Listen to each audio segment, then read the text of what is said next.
Hello అందరికీ. So మీరు అందరూ బ్రేక్ఫాస్ట్ తినే ఉంటారు కదా. సో బ్రేక్ఫాస్ట్లో మనం ఏమేమి తింటాము? ఇడ్లీ, దోశ, వడ ఇవే నడుస్తూ ఉంటాయి కదా, ఒక్కరోజు కాకుండా ఇంకో రోజు. సో ఈరోజు నేను మీకోసం ఒకటి డిఫరెంట్ రెసిపీ తీసుకొచ్చాను. అదేంటంటే నార్త్ సైడ్కి ఇది చాలా ఫేమస్ రెసిపీ అనమాట. దాని పేరు మేథీకే పరాఠే.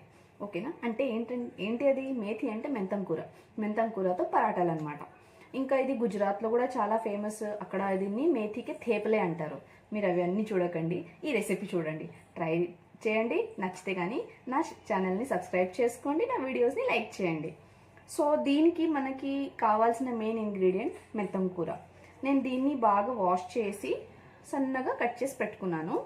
ఇంకా కొత్తిమీర కూడా సేమ్ కడిగి సన్నగా కట్ చేసి పెట్టుకోండి. ఓకేనా? ఇప్పుడు రెసిపీ ఎలా ఉందో చూద్దాం. ఫస్ట్ అయితే ఒక గిన్నెలో మెంతి కూర తీసుకుందాము. దాంట్లో ఒక్కొక్కటని ఇంగ్రీడియంట్స్ వేసేద్దాము. కొత్తిమీర, పసుపు, కారం పొడి, వాము, అల్లం వెల్లుల్లి పేస్ట్, పెరుగు, సాల్ట్.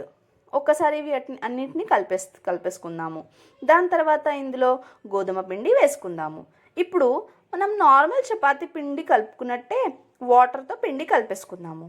ఒక 10 to 15 minutes ఈ పిండిని రెస్ట్ ఇవ్వాలి.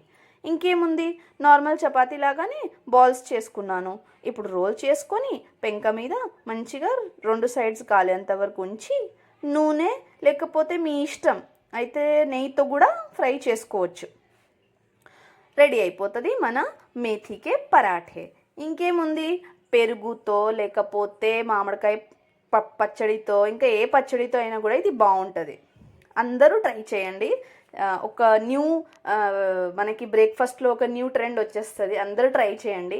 ఇంకా నా వీడియో నచ్చినట్లయితే ఒక లైక్ కొట్టండి, నా ఛానల్ని సబ్స్క్రైబ్ చేసుకోండి. Thank you for watching.